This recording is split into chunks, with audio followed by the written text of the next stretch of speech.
Boko Haram est financé. Boko Haram a reçu des matériels, y compris des matériels blindés sur le terrain. De qui, je ne le sais pas.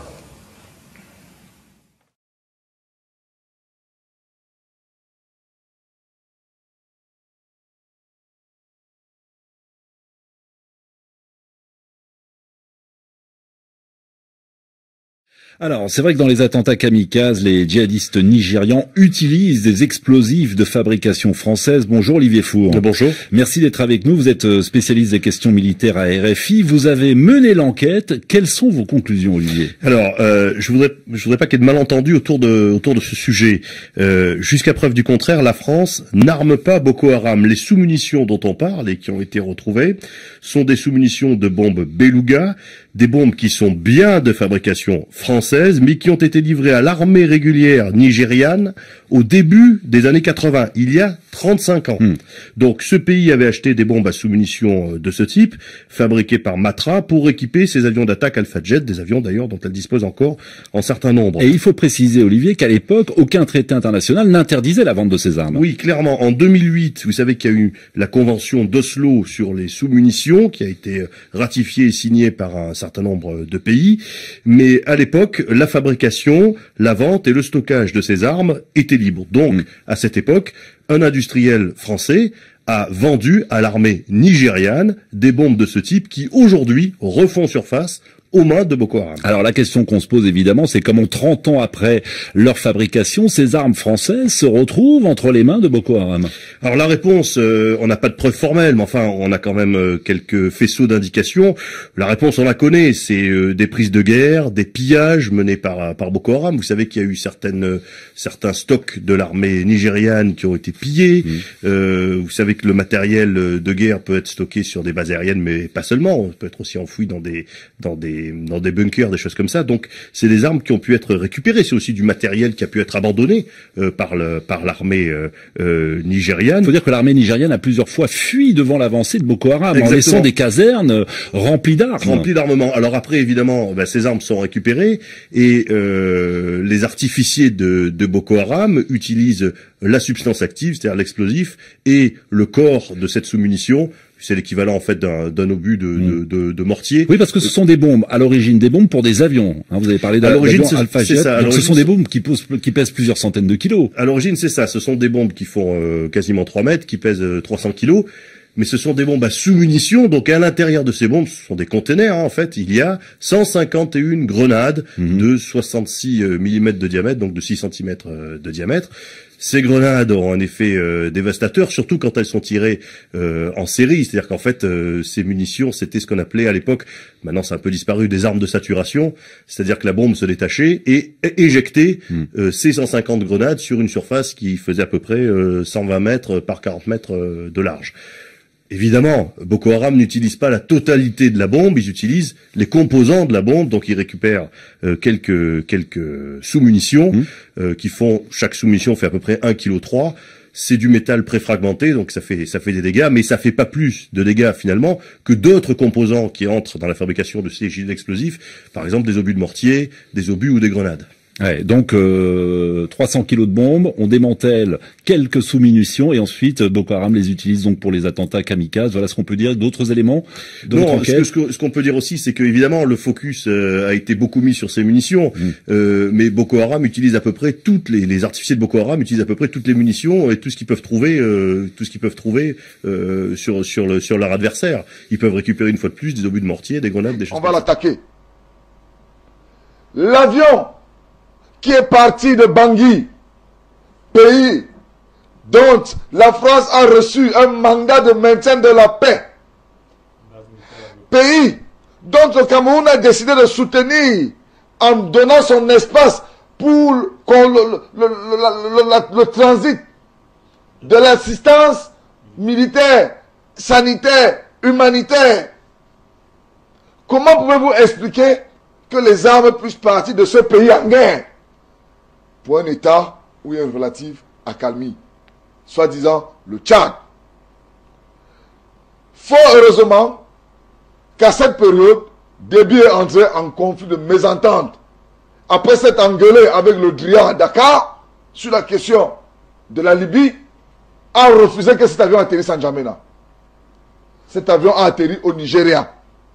Et cet avion a atterri au Nigeria alors que 10 jours auparavant, le Cameroun venait d'infliger des lourdes défaites, des lourdes pertes à Boko Haram.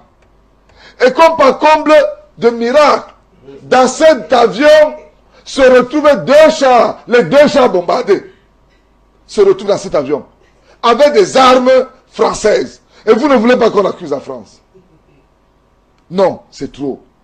Est-ce qu'on peut nous dire, est-ce que le gouvernement du Nigeria peut nous dire, c'est que le 530 militaire qui a déchargé les armes à 100 km après la frontière du Cameroun, il y a 8 jours. C'est ces armes-là qu'on a attaqué le Cameroun il y a quelques jours. Est-ce qu'ils peuvent nous dire comment est-ce que un C-130, c'est un gros porteur, comment il peut atterrir? Il y a 3 drones français à Barkhane, à Centrafrique et au Nigeria. Ils n'ont rien vu. Vous voulez qu'on accuse qui? Non, on va accuser la France. Comme Mme Robinson nous dise, la jeunesse camerounaise va continuer à l'accuser. La jeunesse panafricaine va continuer à l'accuser. Tant qu'on ne voit pas clair dans leurs agissements, nous allons les accuser.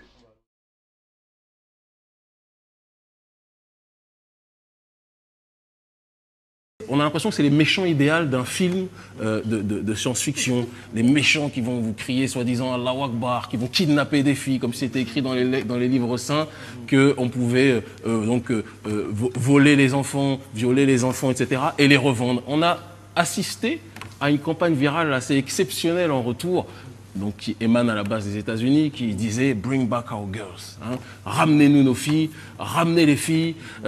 Un véritable homme ne kidnappe pas des enfants, ce qui est la vérité. Et toute personne éprise de morale ne peut être que touchée par cet élan de solidarité internationale contre ces méchants enturbanés sortis non pas de Walt Disney, mais de Mamadou au pays, non pas des merveilles, mais des horreurs. Mais la nuance après ce conte de fées et de taille, lorsqu'on creuse véritablement sous l'aspect géopolitique des choses et qu'on regarde l'envers du décor de cette campagne politique et médiatique rondement menée.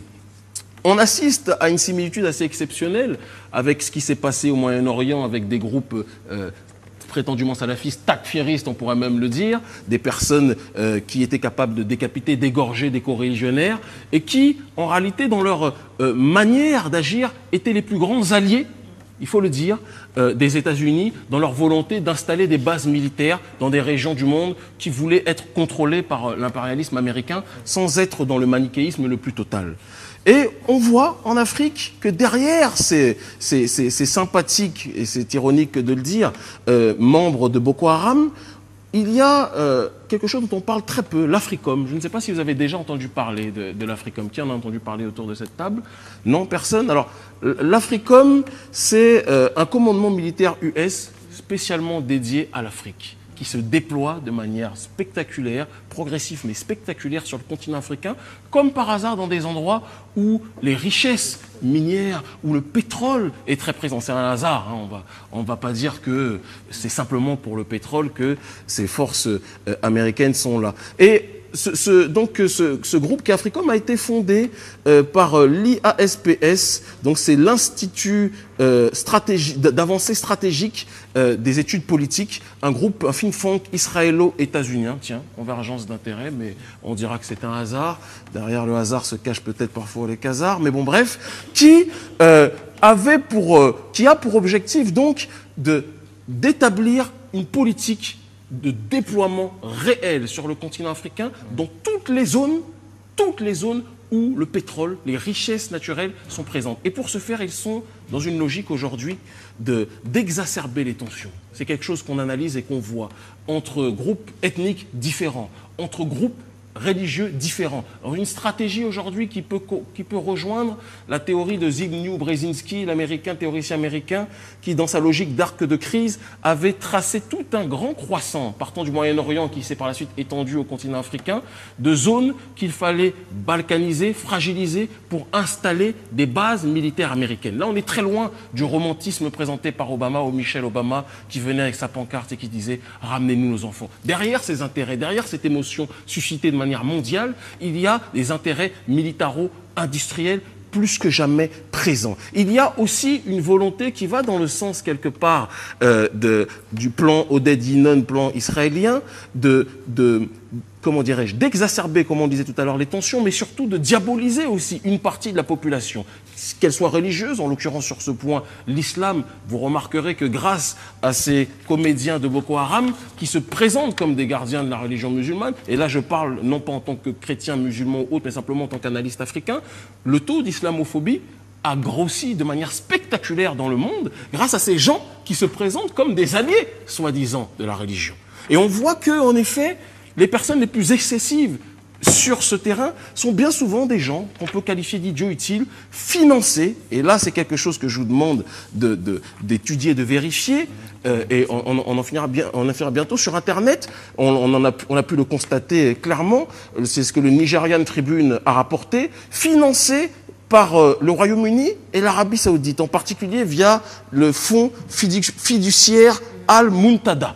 D'accord? C'est quelque chose qui a été dévoilé en 2012. Donc on a des personnes qui sont soi-disant combattues par les justiciers occidentaux et qui, de l'autre côté, sont financées aussi bien par les arabo-mondialistes, les pétromonarchies du Golfe comme l'Arabie Saoudite d'un côté, et par les puissances occidentales qui se présentent officiellement comme les ennemis du terrorisme, mais qui en sous-bassement sont dans une démarche de les financer.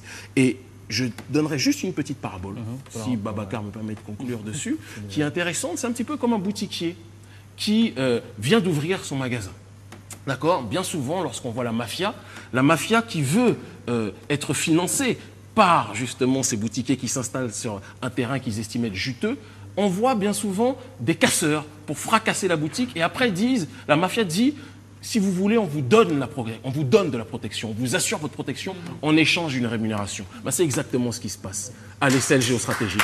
C'est ça qui est grave, c'est que les Américains, tout le monde sait que le Nigeria, aujourd'hui, est devenu depuis quelque temps la première puissance économique africaine. Et comme par hasard, c'est à cette période-là que nos amis de Boko Haram émergent. Et les Américains, qui sont des êtres de justice, je parle des dirigeants, la population n'a rien à voir dedans et subit parfois la politique de ces gens-là, les Américains viennent, comme la mafia le fait, après avoir financé, et ça c'est des choses qui sont vérifiables, ces groupes-là viennent jouer les justiciers, installer leur base militaire, et j'appelle tout le monde à la conscience politique, à la conscience morale et ne pas tomber dans le piège qui voudrait que les chrétiens, les musulmans, les traditionnalistes africains se tapent dessus pour des intérêts étrangers. Il est temps qu'on se reparle, il est temps qu'on analyse qu'aujourd'hui le terrain africain est une richesse naturelle pour tout le monde vient piocher et s'il le faut, les oligarques sont prêts à monter les populations les unes contre les autres pour pouvoir creuser sur notre sol. Il faut qu'on réfléchisse à ça. Voilà.